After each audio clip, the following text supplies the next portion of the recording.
Falsi ciechi di Canicattì, ma uno lo è veramente. È Teodoro Belluardo, uno dei 3 video ripresi dai carabinieri nell'ambito di un'inchiesta della Procura di Agrigento del gennaio scorso.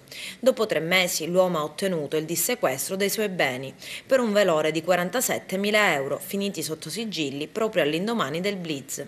Lui è affetto dalla patologia oculare retinite pigmentosa degenerativa, con un residuo perimetrico bioculare inferiore al 3%, handicap che rientra nella condizione di invalidità e cecità riconosciuta dalla legge, ma che comunque gli consente una certa autonomia visiva.